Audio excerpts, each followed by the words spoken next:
so I'm gonna be linking it in there because I want people to follow along because it's exciting.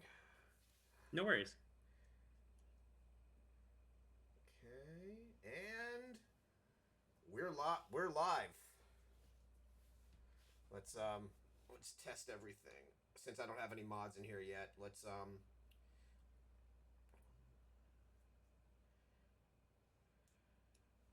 Oh, right. We should send out a tweet or something. yeah. Test, test, test. Test, Oh, we test. sound awesome. Oh my god, that's great. Oh, that's great. Okay. Yeah, I'm gonna light it up right now. I'm gonna send out my Twitter announcement. We're gonna go. So, Okay. Final Fantasy fan, obviously, Warkey. I don't know what you're talking about. Yeah, I had a tank friend who I played Final Fantasy 14 with, and he was our tank and our healer. He played both, and his name was Workitistis. Oh my gosh. Workitistis. It was like trying to Okay. say Worcester sauce. Oh my god, I just said that. Right? You just did it right. I just to me. yeah. So yeah, we're I can't believe it's all working. I can't either. Like It's a miracle. I don't know what to do. Like I expected it like not to work and to like have to be like, okay, we'll be right back, guys. All right, so let me just let me go send out one little baby tweet. Right. So while we're doing this, so tell me about the Sonic movie because I actually just want to hear about what it was like to work on the Sonic movie, like how it happened, like what it felt like. And just a fun fact, that was the last movie I saw before COVID. So Yeah. that Same was the here. last movie I saw in theaters was the Sonic movie. I have not seen anything in theaters, and I remember the end of it where Tails, where you waited and everybody left, and then I did a TikTok because I saw Tails and I started screaming. And ironically, that was the first TikTok to ever like go viral for me. Was that one because I didn't know that was going to happen. So first off, hello everybody, Project Katana. This is the amazing Steve Working Nunez.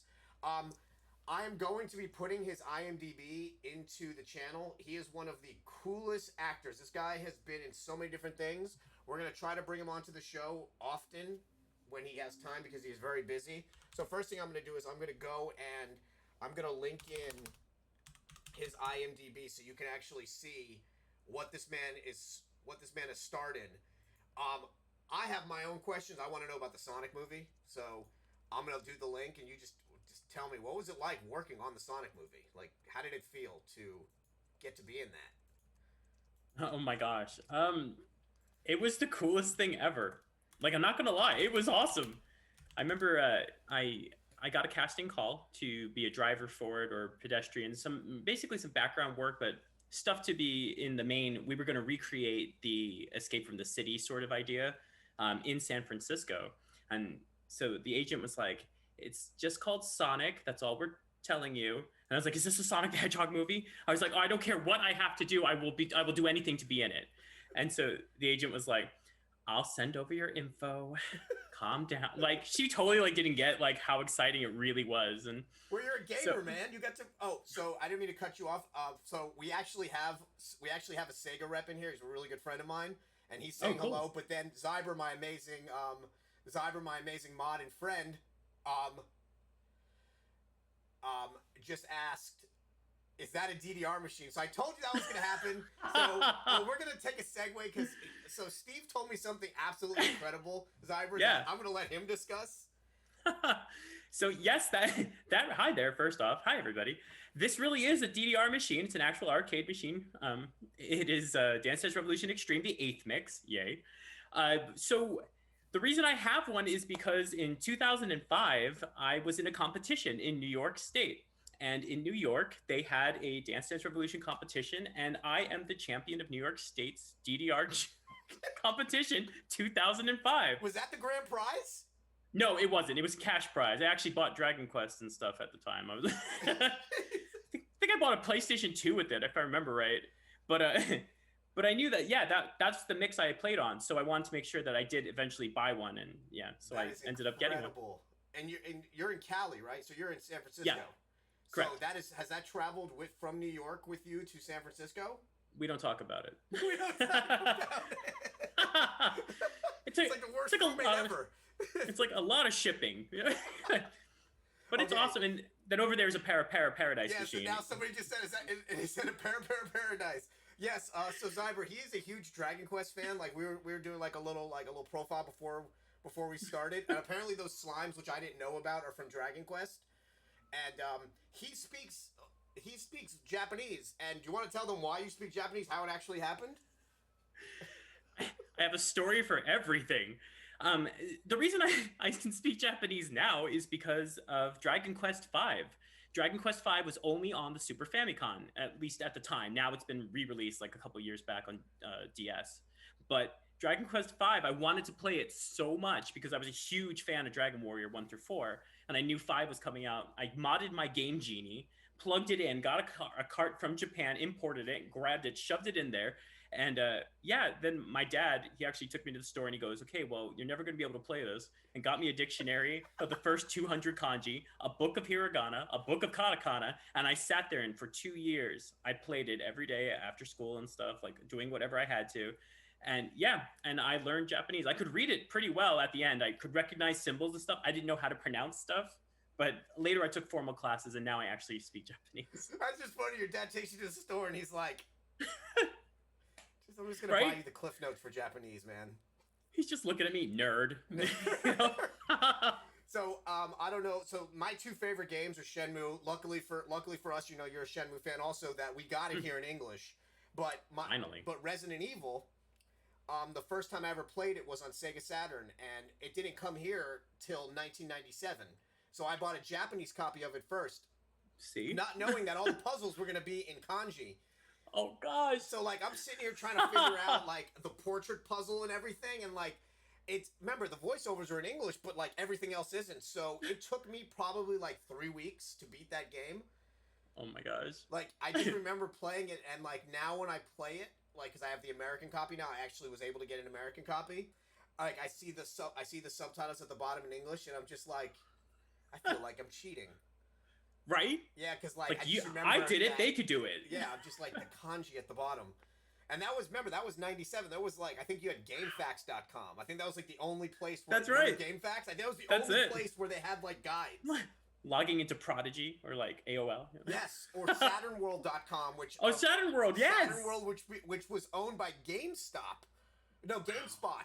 If Oh, you go GameSpot, to, yeah, if you yeah. type in SaturnWorld.com right now, it forwards you right to GameSpot.com. Just in case someone's still on it. I just so that's like, so I can feel your pain. Obviously I'm not as smart as you, so like, you know, I just like I didn't think to read it. I was like, I should go get a book for it. No, I was just like, I'm gonna power through it. There's zombies, obviously they don't speak Japanese. I think we're good. All right, so did Steve have a different name back in 2005? I almost wonder if I knew him since he was deep into Bamani community back then. What's Bamani? My screen. Bamani is the company that does the DDR, Para, Keyboard Mania, Beat Mania, any of those games. Did you like go they by Bamani. like a handle back in 2005? Yeah, I did. Way back.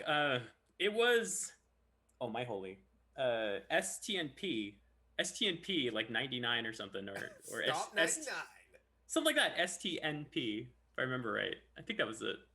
That was the name I went by back then. I mean, sorry if you don't know me, and sorry if you do know me.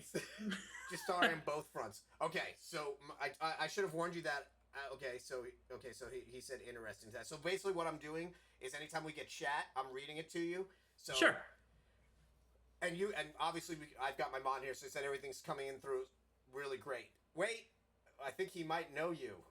Oh my gosh, Stomp I'm so sorry. 99. I think he actually might. That would be hilarious. So Sonic movie. So I should have warned you that I have really bad ADD. I should have like told you that was gonna. No, happen. that's cool. We'll treat it like Sesame Street. It's fine. How many ADD kids does it take to screw in a light bulb? Right. Want to go ride our bikes? All right. So Sonic movie. So you Yes. So you found out it was only labeled Sonic, and then Right. you went nuts. So I went nuts. I went nuts. She submitted me to the director and everything, and they ended up calling me and said, you know what, let's put you in the movie. And I was like, "Rah, ah, ah," screaming like a girl at a Justin Bieber concert. It was amazing. It was just, you know, I got to set at 5 a.m, so that wasn't fun. But It was super early because we had to make sure we were ready for the day, and they had to make sure traffic wasn't as severe, so that when we recreated the whole like, I'm in the scene where Robotnik is destroying cars Yeah, as he's with chasing Sonic Sonic. running. Yep. Right. So I'm I in the looked you up. first. I watched the scene. It was a really good. Oh, scene. great, great. Okay, Yeah. cool. Yeah, my car gets blown up. It's great. Yeah, so like he's running and he's shooting from like side to side. Yeah, I remember that Right. scene. Yeah. You got it. So that's the scene that we were recreating in San Francisco. The rest was basically filmed in Canada. So I was one of the only people from the American side of it, which was really cool knowing That's that. really like, cool. But I will tell you, the director was a little scared when we. It's a terrible story. I'm so glad I'm not under like some NDA for this. Nope, but you're not. You're free. I'm not, right? Free. We're sitting there on set, and there's other people, other drivers and stuff, and we're just waiting because each person had to have a car, so we're filling up the streets with all cars that are going to be blown up, and they're explaining it to us, and he goes, okay, the movie is really about the Sonic the Hedgehog. He's a blue hedgehog who has to fight Dr. Robotnik, and there's this whole band of misfits. He comes from another world. He's an alien. He's a blah, blah, blah. And they're trying to explain. Sega's there. Like, the Sega representatives are all there. Like, So they're Sega's talking there. to us. So Sega's hanging out. Right. They're just hanging out with us. But this lady, the demographic that was there did not get it. They're like, so wait, it's a hedgehog that's painted blue. And he goes, and he runs fast? Like, how? And they were like, no, he's just naturally fast because of that's just how he is from another world. Okay, and Dr. Robot, he's a robot? Dr. Nick is a robot? And he's like, no, his name is Robotnik. Robotnik is not it's Robotnik. It's one word, not two. I'd never in my life even thought Robotnik. Like, and then he just looks and he goes, is anyone a fan of this franchise? Anyone, like, just raise your hand. And I was like, me, hi, it's totally me. But I was the only person who raised my hand. And the director goes, you're supposed to be my demographic. Oh gosh. And he got really like worried. He looked worried. So I was talking with him because he was just like, I'm like, are you kidding? Is Tails in this? Is Knuckles in this? Like, who's in here? And he goes, well, I'll tell you, it's just Sonic for this one. And I was like, okay, but if you get like a sequel coming, and he goes, we would love to make a sequel because I'm a huge fan of Sonic the Hedgehog. He really is a big fan. Jeff Fowler, is that his name? Yeah. Fowler? Jeff is a huge fan of Sonic. He really is. And so they're really happy that the movie did so well. But as I'm there, what's his name? Jim Carrey. Jim Carrey comes out of his trailer, and he's looking at breakfast. We have like the breakfast thing. There's like craft services. Wait a minute. Jim Carrey was hanging out with you. Hold on one second. Leia, we're having a very important conversation. Don't lick the bed. It's weird. Okay. She got mad. She just got mad at me. Oh, you don't see that there's a dog back there. Yeah. Fair enough. Okay, so Jim Carrey. Okay, go ahead. I apologize. Continue. You just said Jim Carrey. Well, Jim Carrey, he was very method. Everything was, Dr. Robotnik. It was Dr. Robotnik. It wasn't Jim Carrey. It was Dr. Robotnik. And so I just remember this part where we're looking over at the breakfast, and he's looking for a bagel. And like one of the bagels, he's like, what's the most evil bagel? And then he finds one. He goes, cinnamon raisin. And I'm like, the most evil bagel is cinnamon raisin. Poppy seed, because it's drugs. I mean, you can right? drugs. Cinnamon raisin is the most evil bagel. We're like, thank you, Jim Carrey. Okay. So that's just something that was on set. And then I didn't get to see him at all after that. They like whisked him away to do whatever. But was the voice actor for Sonic there? No. Ben was not anywhere around. He was in the studio in LA, so he wasn't up here in San Francisco. So I didn't get to see him at all. Like, we'd never met. Actually. What about Cyclops? Did you meet Cyclops? Oh, there it is. No, I was like, who? I'm like, oh, Marsden. No, I didn't get to meet him. The only person I saw was Carrie, and that was it. Oh, that's all that matters, man. You saw like the star. I mean, he's the star. Right? I mean, it happens to be a Sonic movie, but it's Jim Carrey's the star. I mean, he really is. Yeah, he really is, and he played it so well. I believe. Like, to me, I felt it was a really good performance. Job. Like, absolutely loved it, and the company was so nice to us. They treated us really well. Like, we were in the scene, they were like, okay, you're gonna drive here, now park your car. Okay, now you're being blown up, now shake your car, and things like that. Your car.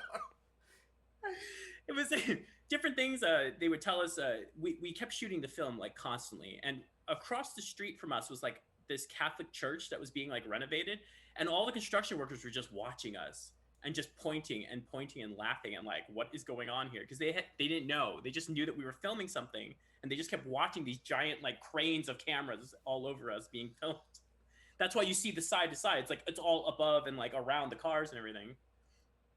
So, when it wrapped, did you get anything cool? Did you get anything?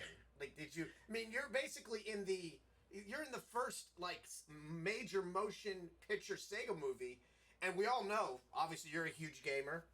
I mean, there's evidence literally right behind you.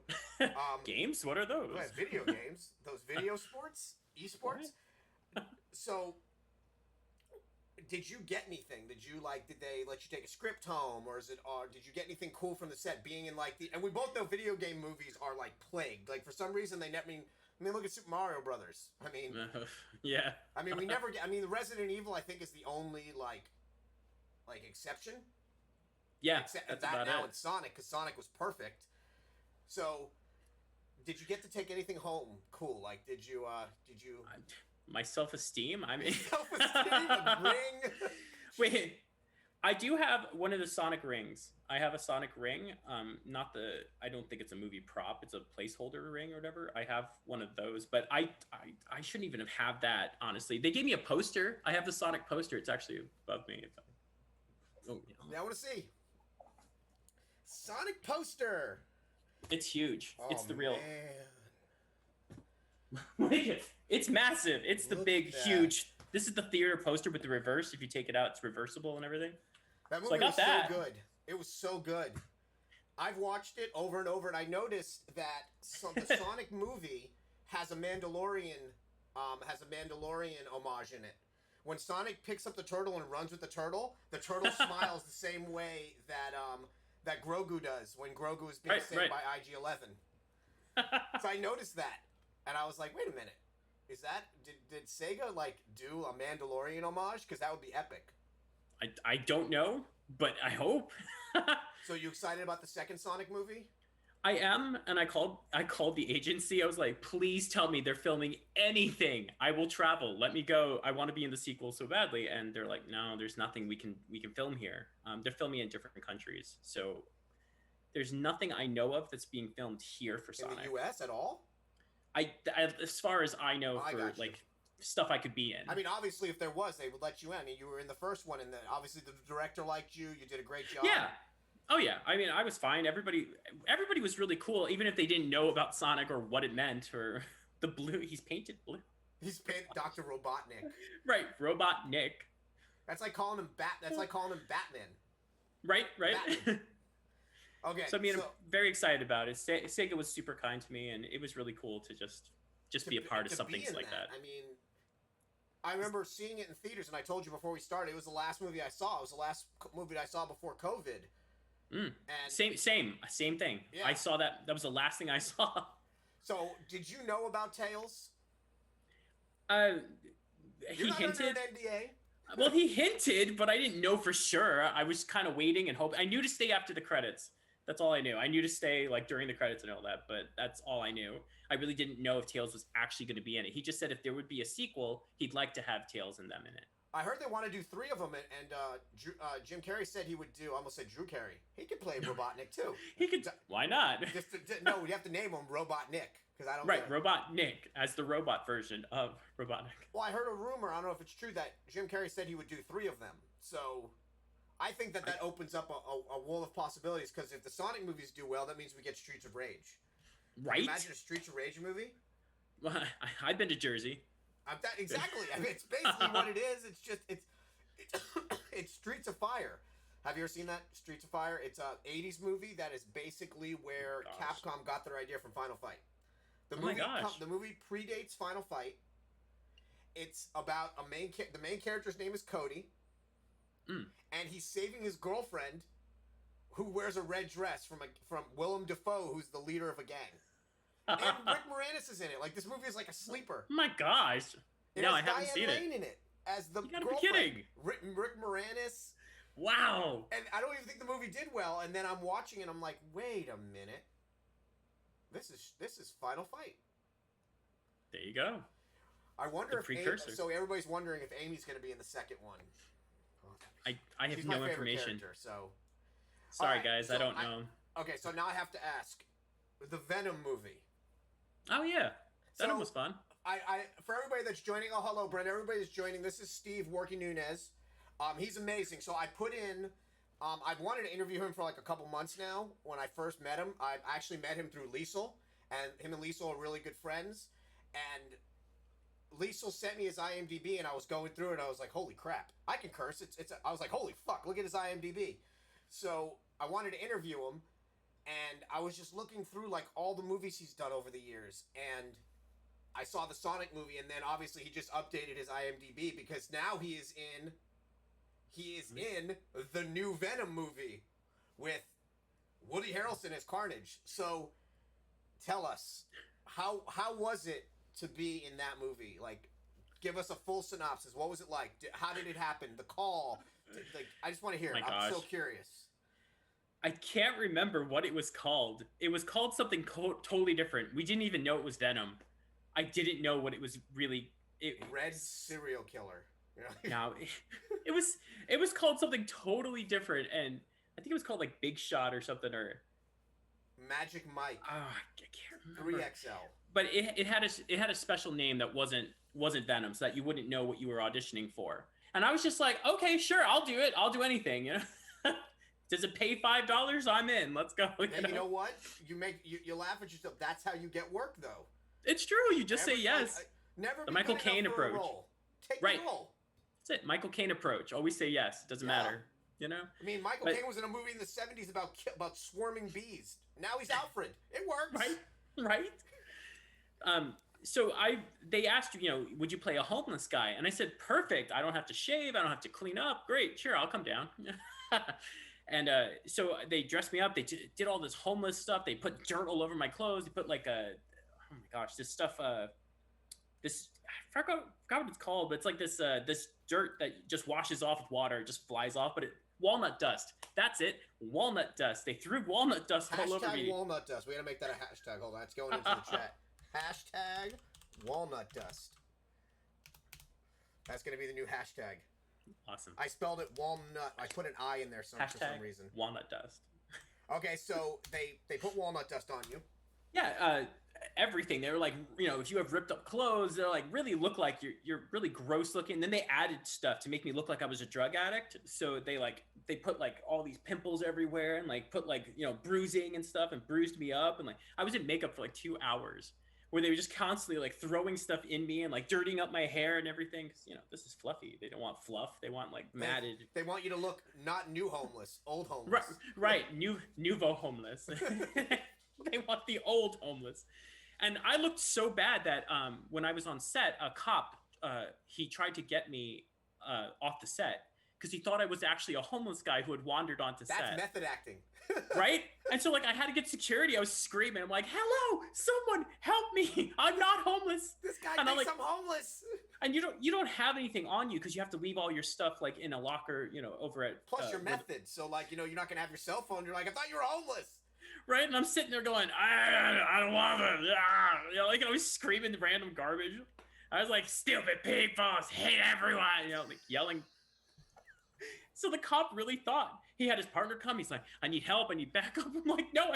Then I'm like, excuse me. I'm educated. I promise you. I'm not an actual homeless person. I am part of this movie production that is filming right here on this street. Please let me in. I can contact the PA. You don't understand. I believe I'm being articulate enough that you would understand this. Please let me in. And just wouldn't. Finally, somebody came by. I was screaming, help me out here. I need help. And they were like, he's with us, man. Leave him alone. Where was this filmed? This was also filmed in San Francisco. I got a lot of movies in San Fran. Which okay, now this is funny. And this is only funny for weird reasons, okay? Those are the best reasons. So like Venom, we're filming Venom, the second Venom movie, across the street, okay? Now this is the other side, is Matrix 4 being filmed. Literally side by side. We're right next to each other. There's Matrix and Venom. We were right next to each other. I'm like, I should be there, you know? I wanted to do Matrix, but I couldn't because I was filming Venom. And Matrix was filming right next to us. You're just like sneaking over. I'll be the homeless guy. Right? I'm cool. Like, there's got to be I look perfect for this role, I promise. There was homeless people in the third Matrix. You guys are in a tunnel. Obviously, there's going to be homeless people. they're gonna look like me, promise. But yeah, so they filmed Matrix right next to us. So Keanu Reeves and Neil Patrick Harris and everyone, like, yeah, they showed up. Like, they were there at Matrix. Like, Neil Patrick Harris just showed up to support Keanu Reeves. NPH coming through. It was the most random thing, but yeah. You ever But then see we him had and his husband's Halloween costumes with their sometimes, kids? yes. That is amazing. They do like They're quite elaborate. They win like every year. Like they win like they do like Halloween costume competitions. They win like every year. I like that his husband is in How I Met Your Mother with him. Aw. Yeah, his husband plays Lily's ex high school boyfriend Scooter. That's the guy. So like That's all right. the spouses are in the show, which is amazing. That's so cool. So you're filming. Right, we're filming, and so I'm the homeless guy constantly. I hear Tom screaming all the time. He keeps screaming and screaming because he's like, there's this one scene just took forever, but this one scene, he's screaming. He's like, ah! And like, because apparently that's like him changing over into, the symbiote. Yeah. Because he didn't want him to change or something. It's hard because you can't focus on what they're saying, and you don't want to you don't want to get fired, so you're just kind of walking by, and I'm like, I'm still screaming at people. I'm like, because I'm the homeless guy. The homeless guy trying not to get fired. Dude, why the homeless guy's not in this scene? He's the wandering homeless. It was really strange because we kept hearing his voice like Venom, but then we would also hear him saying the line at the same time. So, like, I don't know if that's just how they recorded it to make sure it looked the same, because I guess it's the same voice. Obviously, it's the same guy, but they just redid his voice somehow. But he would actually have to act with his voice at the same time it was going on. So it was almost like he was dubbing himself with the same lines. It was really, difficult. Yeah, no kidding. It was really strange, but was Woody Harrelson on set too? Yes, he was. But we were filming by his apartment in the movie. We were over at his apartment. Yeah, his apartment's in San Francisco. Did you know his dad is a famous hitman for the mafia? No, because I don't get in trouble with the mafia. His dad was one of the biggest hitmen. Like, left his mom. Like, he didn't grow up with a father, but his dad was like one of like the top 5 hitmen for the mafia. Can you imagine if like he's working on a movie and they're just like, shit, we have to hire him? Why? Right. His no dad reason. is like the butcher of Boulogne or something. Like, yeah, like his dad was like an Irish hitman for the Italian mob. There you go. Wow. I was okay. Obviously, I was looking wow. up, I was looking up, the Venom movie, and when Woody Harrelson got cast, and I was like, I went like a rabbit hole. So I'm like looking up his father. I was like, why does his father have a Wikipedia tab? Because like what usually parents don't unless they're famous. And I was like, oh, this is another type of famous. Right. The wrong kind. I was just like, wow, that's a long list of charges, man. Yeah, it's pretty like he should play his father. They could probably do like a biopic about it. We could. Actually, that's a good idea. But when we were on set, we filmed by the apartment, and then after we got that one scene, we did a second scene and a third scene. The third scene I wasn't part of, so I had to sit there and wait because you wait to be wrapped up for the day. Or the week, in that matter. And during that time, I was hanging out, just backstage and everything, and there was a kid there, and I was like, "Oh, hey, man, what's up?" And so I was doing like voices for him and stuff, and he goes, "This guy's really funny. I like him. He's not bad." And I was like, "Okay, cool." And it turned out, I guess it's his son or something that was on set, like Tom's son or something. Does he have a kid? It was one of the celebrities. And like Tom is English, so like they brought from London, from England. They had the family there, and the kid was just playing with me for like an hour and a half. And at the end, he's like, I was just like, oh my gosh, because they told me, they're like, oh, I'm really glad you're able to take care of him and stuff. And I was like, take care of him? I'm like, no, we're just hanging out. And he's like, are you hired by staff? And I was like, no, I'm one of the guys playing a homeless guy. And the guy goes, oh my gosh. And they told him, come over here. And like, they took him away from me. And I was like, well, what happened? I had no idea he was one of the celebrities' kids. I was just hanging out because free nannying. What's wrong with them? Right? We were just hanging out because I was like, oh yeah, I'm doing funny voices. You excited? And he's like, wow. So you babysat and you played a homeless guy. I babysat one of their kids. I think it's Tom's kid. Honestly, well, that's what someone told. Accent, so right. Someone told me it was Tom's kid after he had been taken away from me after I lost my baby. Like, I lost my child. I lost my child on set. Anyone? So it was because I was homeless, wasn't it? But at the time when we filmed it the end of February, and that was like the ending. Like we were done right after that. Like that was the last week we were shooting Venom, and then it was over, and then COVID happened, like the shutdown and everything. How bad did that affect movies? How did that affect a lot of like your hiring? Like when you were trying to. I didn't do any movies after that. The last movie I worked on was Venom, and until September of that year. Then I did one more movie, which is premiering next month in August. It's called Even in Dreams. Well, tell us about it. Okay, Even in Dreams it's actually a sequel to a movie that I was partly in. It's funny, I played an extra in a concert scene. They liked me and asked me if I'd be a main character in the sequel. And so I was like, okay, sure. So I play a guy named Giovanni, who is a Italian fashion designer, and he's very flamboyant. But he plays opposite Alison Arngrim, who was Nasty Nellie on Little House on the Prairie. Okay. So just random thing there. But yeah, Even in Dreams is about like people, they get a record deal and they're like all excited. They're like following their dreams about how they're going to do this and do that and blah, blah, blah, and make it big and be famous. And then just a bunch of stuff happens that doesn't go right because sometimes fame and fortune just kind of blinds you a little to the things that really matter. It's a very wholesome movie, which I'm glad about. But the red carpet premiere is next month. So I'll be able to go, and they have tickets on sale for the premiere if you're anywhere in Utah, because they're going to hold it in Utah. So, I mean, yeah, evenindreams.com. And Savannah, I just put in the IMDb for it. Oh, did you? Yeah, Savannah Osler wrote it and directed it and stuff, and she did a fantastic job. Mario DeAngelis was part of the production. Just these guys were incredible. It was really crazy to see the level of talent for something that I'm assuming is more of an indie film.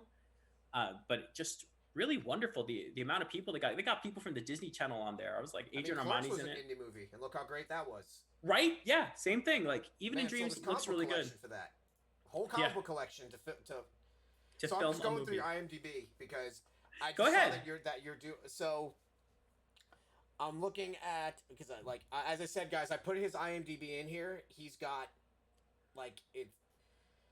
So Black Hat, what is Black Hat? Because I see that you're rumored in that.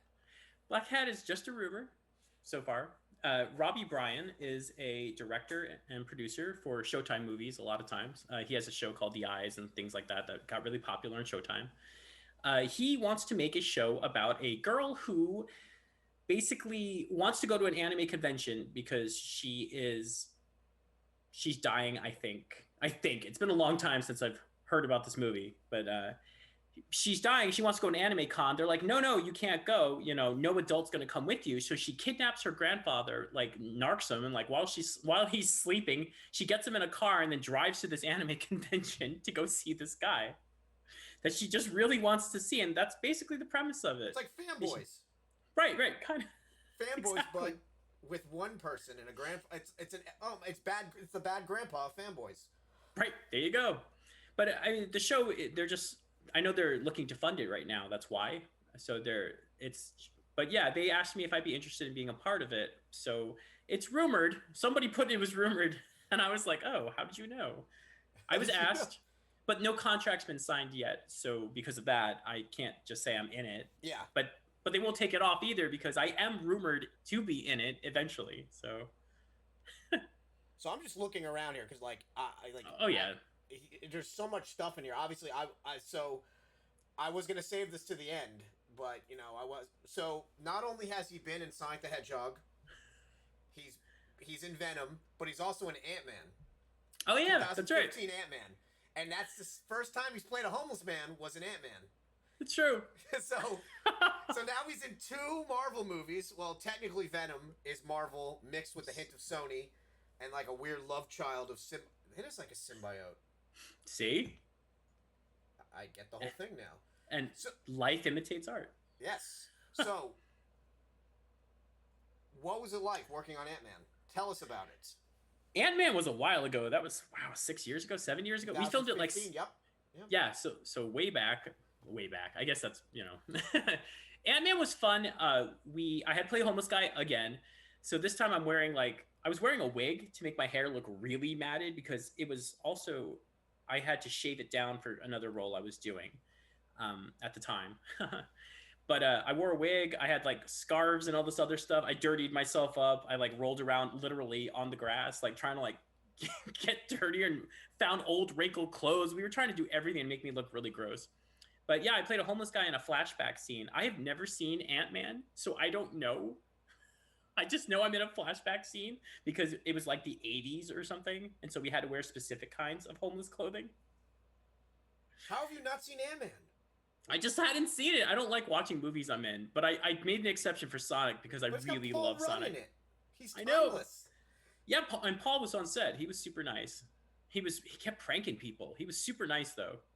Okay, now you got to tell us about the pranks. Like... we weren't allowed to see that. We just knew that people would yell and be like, "Paul!" And that's it, Paul. And then they'd be like, "What? What? Why are you always blaming me?" He's like, "You're the only one pulling pranks around here." It's the best I got. Other than that, we had to keep to ourselves. Marvel was very, very strict. No cameras, no sound effect, no like sound recorders, no nothing. Like I couldn't even get a picture. Nothing. I have nothing from Ant-Man. Like they're that strict? They were super strict. Like nothing was allowed. When it came to Venom, we weren't allowed to have cell phones and stuff on set either.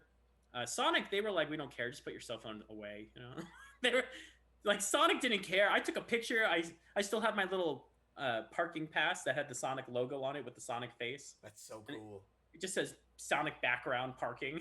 I was like, "Oh, thanks." I mean, I saved everything from Sonic. It didn't matter. I mean, it's freaking, dude, it's Sonic. It's Sonic. I was thrilled. Like I said, the poster was amazing. I was so happy with that.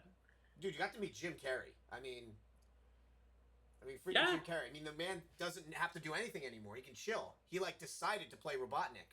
It's true. He doesn't need to be in movies anymore. He's good. He's good. Yeah, he's got money. Yeah, like I think the last thing he did before that was Kick-Ass 2 in 2013. Remember he boycotted it after the Sandy Hook shooting. That's right. Yeah, I remember he like boycotted the movie. Like he said that he wasn't going to take his salary, which depleted a lot of like because there was like violence in the schools, and he's like, I don't want to be a part of this after Sandy Hook. Good for him, honestly. Yeah, I mean, honestly, what's kind of crazy is like I think that he would have wanted to be removed, but he was such an integral part in it that I don't think they could have removed him. I mean, he played it was like a big role. So I'm just looking around here. Yeah, as you look at my IMDb, I got to play in the Fox Hulu network show called Chance with Hugh Laurie, and I was actually a stuntman for Ethan Suplee, who was his co. Why does Ethan? Oh my God, Ethan Suplee. Yeah, Ethan from My Name Is Earl. He lost a lot of weight recently. Did you see him? Yeah, I did.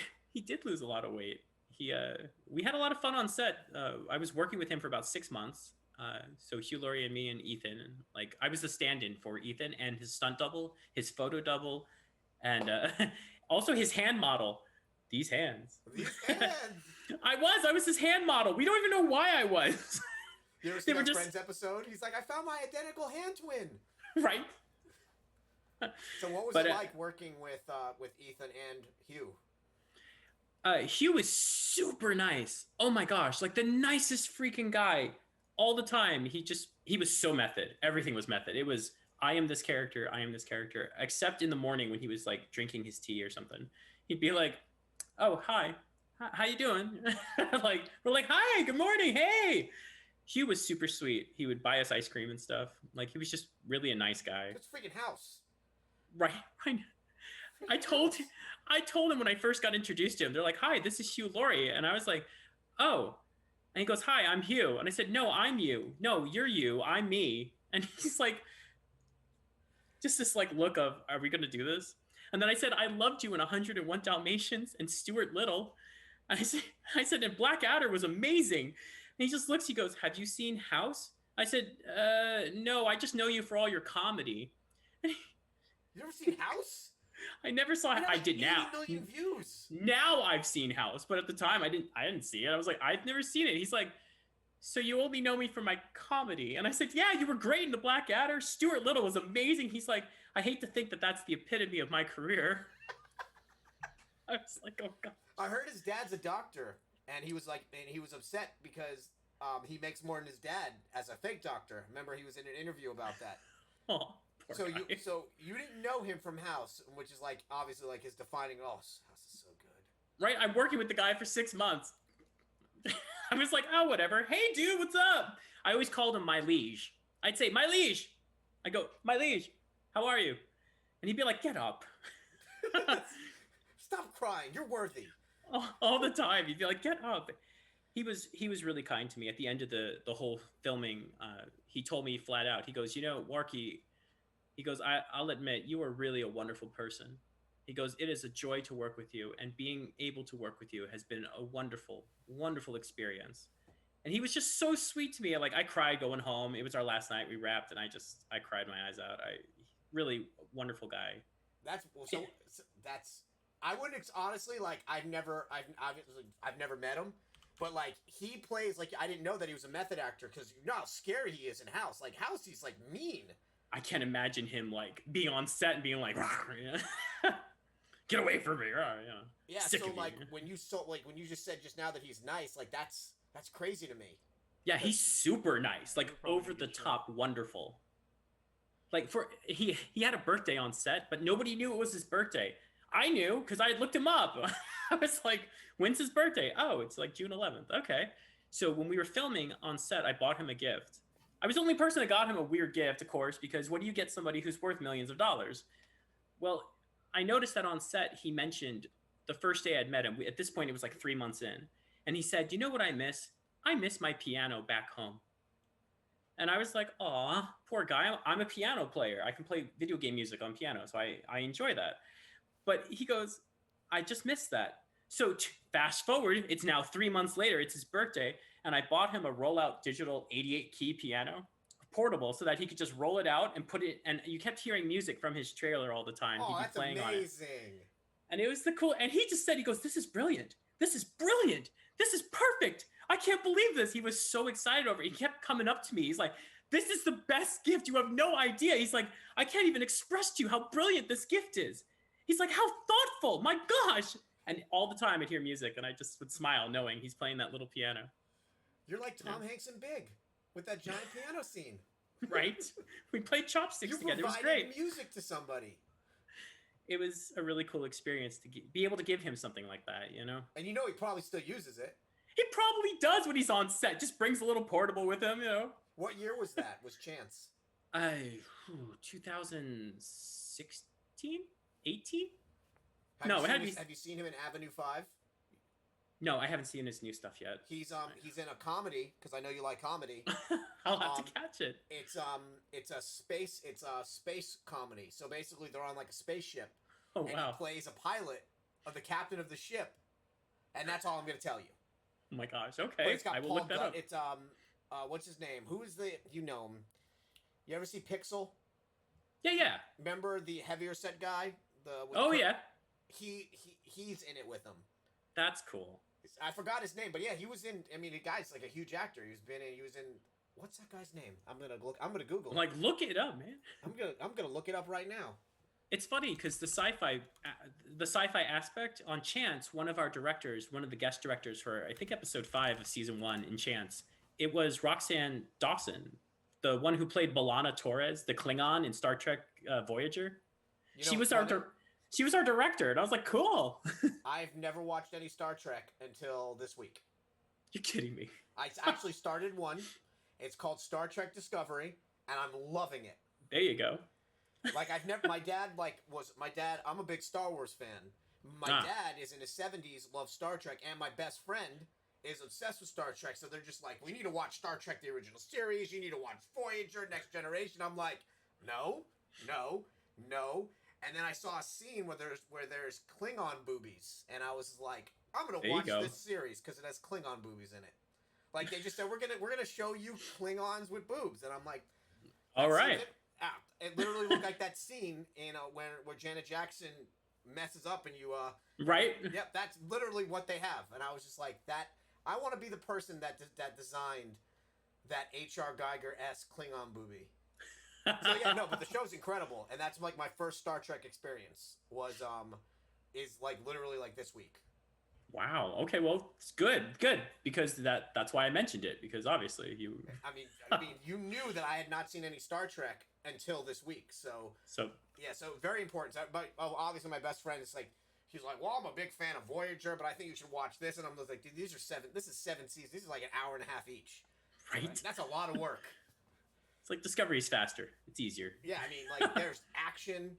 There's a lot of action in Discovery. Yes, and it's enjoyable.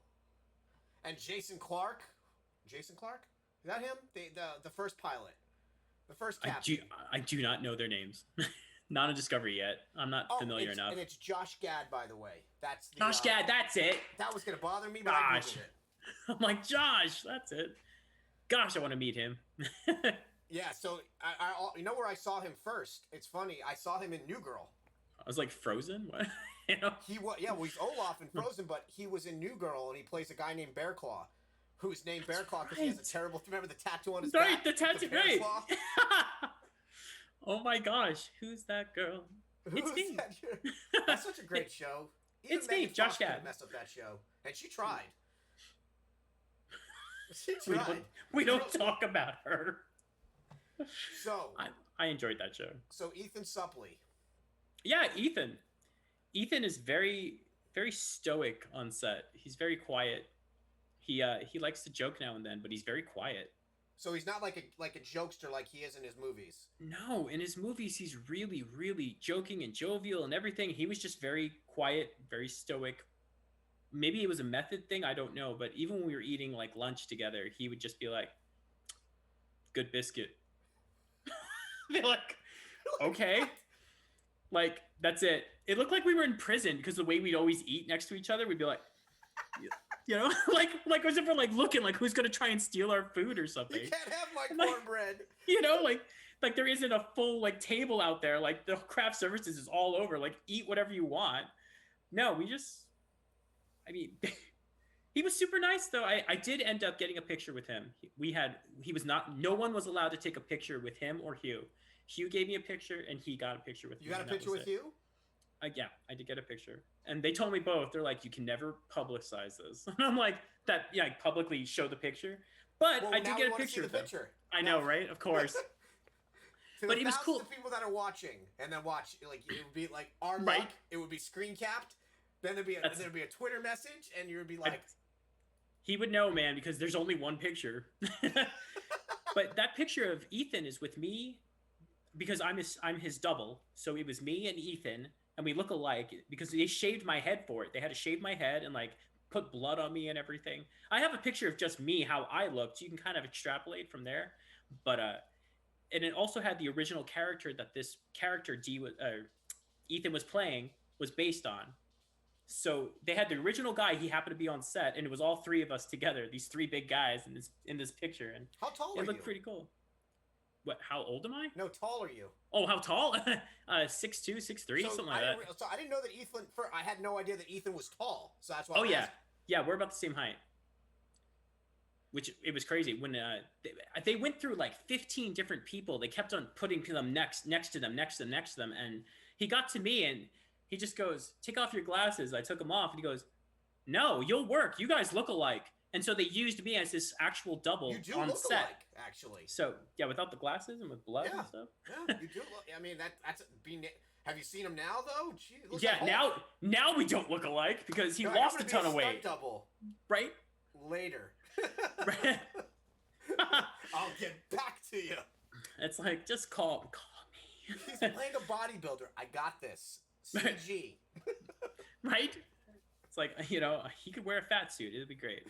Oh my gosh. Yeah, Ethan, though, was really very nice, though. I mean, he was really stoic, but he was really nice, and he was great about showing me the ropes on, like, he was helping me, like, he had to wield a weapon. They would teach me, like, how to do the weapon and stuff, because I'd have to make movements that look like his. And I gotta watch this show. What's this show about? It's called Chance. It's a psychological thriller. It's on Hulu. Hulu's so great. Hulu's got some good stuff now. Yeah, it was a Hulu exclusive from Fox Network. The people at Fox Studios created for Hulu, and yeah, Hugh Laurie did it with Ethan, and It had a bunch of different guest stars and stuff. It was really a lot of fun, but it's also horrifying. Like, it's bloody. There was a scene where I had to I had to take Hugh Laurie, and he goes, "All right, manhandle him." I'm like, "What?" And he goes, "You have to take Hugh Laurie, manhandle." I was like, flip him around and take his hair and hit his eye against the corner of a dumpster and put it back up and make him bleed so that these blood packs would come off. It's a disgusting scene. I looked at him and I go, "I don't trust myself not to damage you." And he goes, "No, do it. Do it." He goes, "If you're an actor, you'll do it." And I was like, "All right, fine, I'll do it, Hugh." And then they go, "Action." And I seriously like threw him and, almost hit him. Thank the Lord it did not go that far because I knew how. You're like, "Thank you, Gaia." I was like, put him back up, and then the blood is splurting and stuff. I had blood. Oh, it was awful. It's really gruesome, and you'll see it in the first episode. It's yeah. So they made it so that it's Ethan, but it was me also. So it's me and Ethan in that scene, even though you don't see me. That's crazy what they can do, huh? Yeah. All this. Anytime there's a backside, like climbing the stairs, that's me. Anytime in a car, it's me. If you if you see me moving something on a map, it's my hands. If you see something, it's me. Yeah, your friend just put in the IMDb for it, and I'm looking at it right now. Oh yeah. Greta Lee, who's that? Oh, she was the blonde. The blonde girl. She was really sweet. She was blonde at the time. I don't know what she is now. She's red hair now. Oh, okay. Yeah, she was really sweet. So let me ask you: if you had your chance to be in anything coming out right now, what would you want to be in movie wise that's coming out now? Oh my gosh, I don't know. I asked this of all my guests, you being my first one. Right. So this is my inaugural question. Start the trend. I want to be in Sonic 2 and 3. I would like to be in both of those movies. I really don't know. I don't mind. Like I just want to be in movies. That's all I like to do. I like to act. I like to be part of that.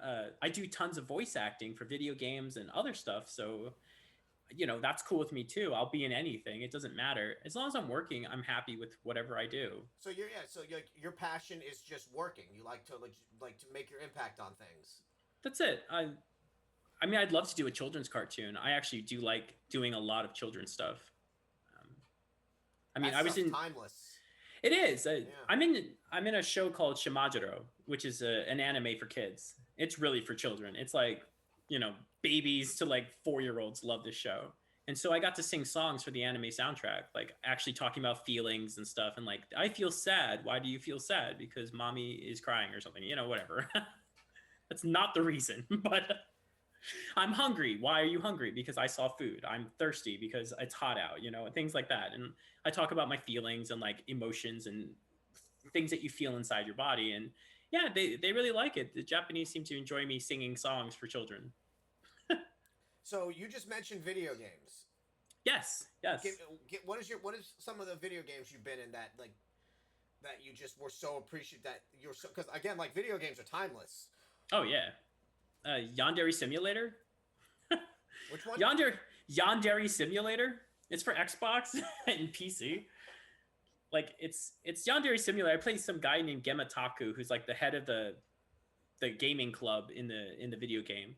And in the video game, he gives you like this little handheld device that's basically Pokemon. You have to catch monsters around the high school while these people are killing other people in the school. It's a fun game, really. Look it up. Yandere Simulator. Yandere Simulator. So you do obviously more movies than video games and TV shows, right? Dependently, I do a lot of movies. I've done a lot of stuff, but video game wise, like I do a lot. Like Seduce Me is going to come out on consoles now. Seduce Me, I do visual novels, so like Seduce Me, Seduce Me and Seduce Me 2 were otames. But I do otames. I do yaoi.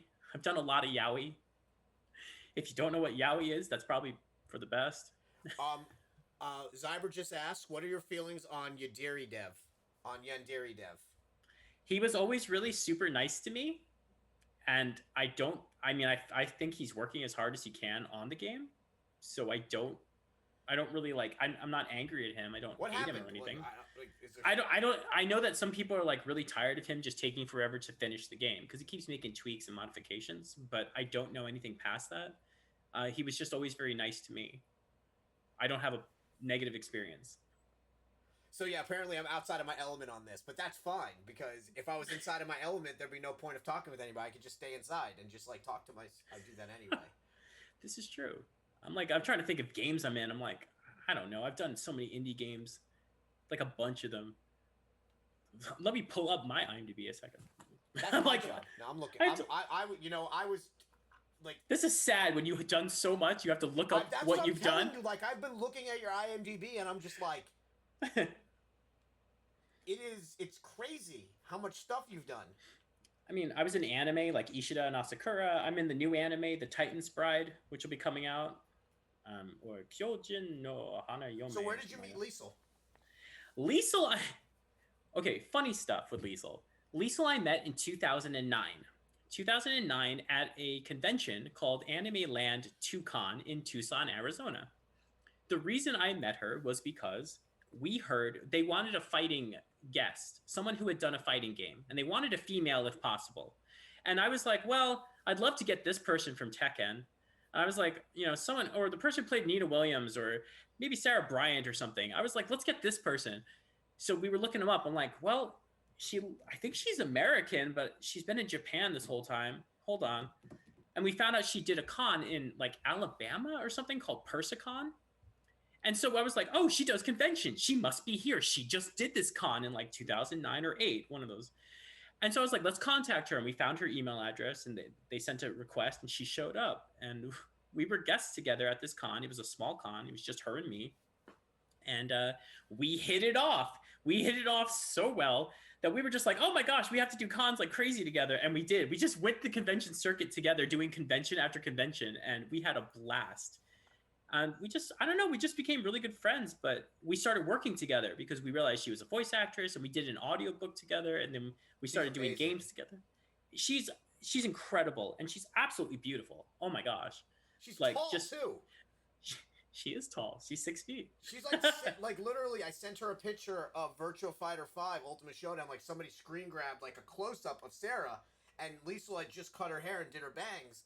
So I sent her the picture and I was like, that looks just like you. She really looks like the character. Like, we need to talk to somebody about why Sega did this and didn't pay you for it.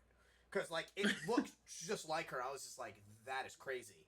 Like, she needs to. Because Liesel has, like, dark eyes, and so does Sarah. Yeah. And I'm like, they even did her bangs. No joke. I mean, Liesel's amazing because not only has she done so much already, but she also does, like, we're in the same animes together too. She's in Ishida and Asakura. I'm in that. She's in Titan's Bride. She plays one of the cheerleaders in it for the anime. So Sisk or Sake just said Lady Wu. What is Lady Wu? Oh my gosh. Is that hentai? Is that what that is? No, it's not. It's a game called Dungeon Fighter Online. It is. Oh my gosh, this game is so. It's from like 2012, I think I was in that or something. Maybe 11, maybe 2010. It's so long ago. But this game,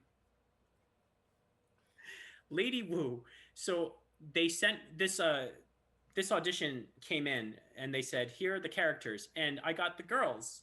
They were all female, and I was like, that's weird. All right, I'll just pretend I'm a girl in this scene, sure. And I auditioned, and all they knew was my first initial and my last name. They didn't have any other info. They hired me. So I had to fly to LA because at the time I wasn't living anywhere near there. So I flew to LA.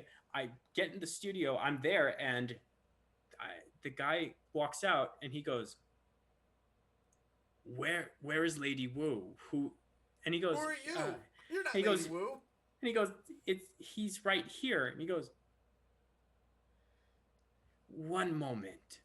And he goes to the back, and I hear screaming. Wait, was this a Japanese guy? Yeah, they're yelling and screaming about something, and they're going, "What? Who is this?" With like, what is going on? What? They're all freaking out. And the guy comes back. He goes, "Get in the booth." And I'm like, "Okay." So I get in the booth, and I'm like terrified because I'm gonna be fired. I'm positive. Like, they must not have realized I was a guy. Like, when I did my audition. So I'm over there, and I'm like, 1 second, I think I could do this. Just give me a second. Let me get some water. This whole thing. And they're just, the guy is there with his arms, and he's just like,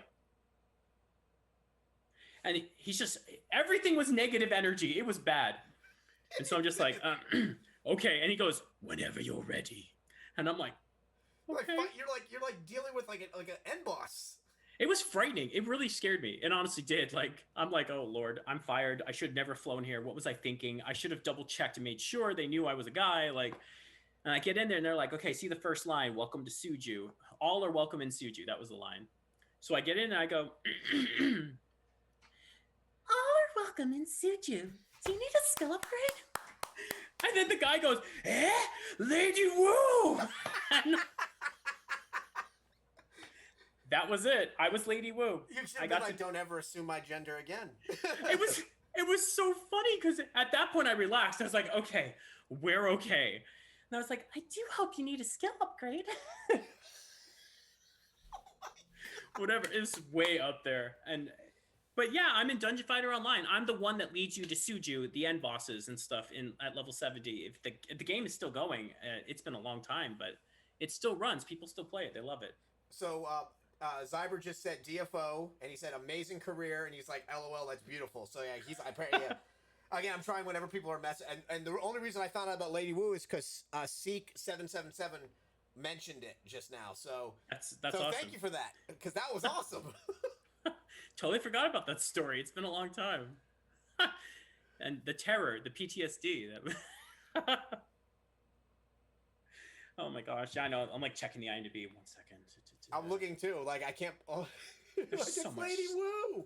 There's Lady Wu. That's right. I'm in Camp Buddy. That's a big one for some video gamers. That's a gay game. I do a lot of gay stuff. That sounded weird. I play a lot of. No matter how I word this, that sounds wrong.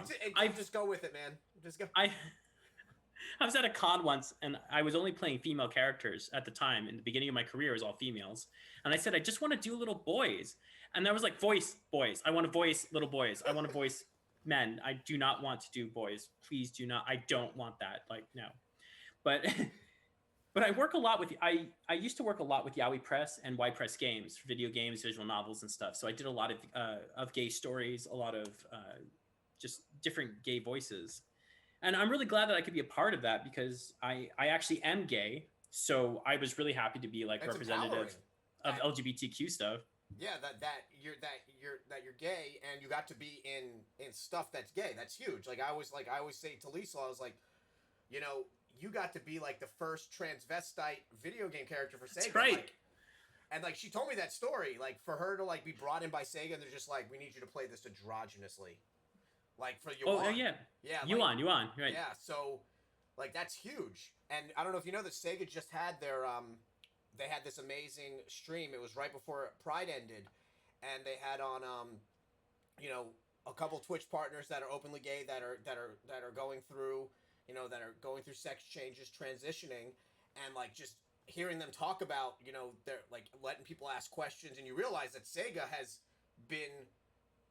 involved. They've been on the forefront of this. Yes, look at Ash in Ash was an openly gay character in Streets of Rage. That's right, Streets of Rage. They removed him in the American version, but in the Japanese version, he's a playable character, which was cool. Yeah, so Sega's been involved since 1993. It seems whenever they come to America is when they remove those characters. Even Yuan, her storyline was changed because she's dating Don Yu in the Japanese version. That makes sense. There you go. It's sad that we changed stuff for America, but I'm glad that it's becoming less and less prevalent. Yes. I mean, we still get some censored stuff, but that's okay. At least we're adapting finally. It's starting to happen, and I'm glad that I could be a part of that. I can be a part of the change, I mean, I'm a big fan of of a video game called Final Fantasy XIV. And Final Fantasy XIV broke the mold. It's the first video game to allow all marriage. Naoki Yoshida said he will not call it marriage until everybody can do it. So it's called eternal bonding in the game. But men can marry men, women can marry women, and men can cross-dress. So all the outfits are now non-binary. That's right. So stuff that, and that's a game that has millions upon millions of players, and there's openly gay free companies. So even seeing stuff from Square, they're doing it too. And it's all from Naoki Yoshida. He's just well, I won't call it marriage so everybody can do it, but he was I want everybody to be able to marry. And that, which I that think type is of awesome. stuff is so important because we go into these universes to escape. Like, escape the prejudice, escape, the hatred of somebody worrying about what my sexual orientation is, which doesn't affect them in any way, shape, or form. So It really doesn't. it really doesn't. So, that's like, obviously we have Pride Month, which is incredibly important, but it needs to keep going. And it's good to see people like you that are openly gay that are playing these roles because it really does impact and it shows that it doesn't matter. Just let people be happy. Let people love, man. That's it. Relationships come in all sizes. Love is love. I can't believe you have a DDR machine back there. I'm like, obviously I'm trying to pay attention, but like, it's like right there. I should just like, left it on. And before we started, he like took his camera. Steve took his camera and he pointed. It's like the full stand up. Like it's the full. I'll do it. I mean, look at this. It is the full freaking. It's the full thing. And so Zyber said that you guys definitely need to talk after this because he's obviously. Yeah, apparently. So what is Para Paradise? What is that? It's a dancing game. It's. Another. So wait, is that like a 3D dancing game? It's okay. If you look up here, those little things that looks like Tron. Okay, got it. Right, those are sensors for your hands. It's pre-connect, so pre-webcams. So yeah, those things register my hand movements, and you do a dance rhythmically. So it'll be like you'll have Eurobeat songs, like techno Eurobeat stuff from Europe, basically. Sometimes it's Japanese, but it always has that same like thumping beat, like bum bum bum bum, whatever it is. And as you hear the music, you're dancing, doing these moves, and everybody knows what to do. And so if everybody dances at the same time, then it's a para. It follows like a. Oh. And it's fun. You see arrows on the screen in para mode, and the arrows come up, and then there's a whole light show and everything. But the arrows come up at the same way. Instead of going, like, it goes up on DDR as well. So it's at the top of the screen. And I'm explaining this so poorly. It's basically like organized line dancing, except cooler. So apparently I just got thrashed because I didn't know what para is. So how dare you? Okay, so Zyber wants to know if you knows who DM Ashura is. Ashura? Did I say that right? DM Ashura. From way back. AKA Bill. I might know Bill.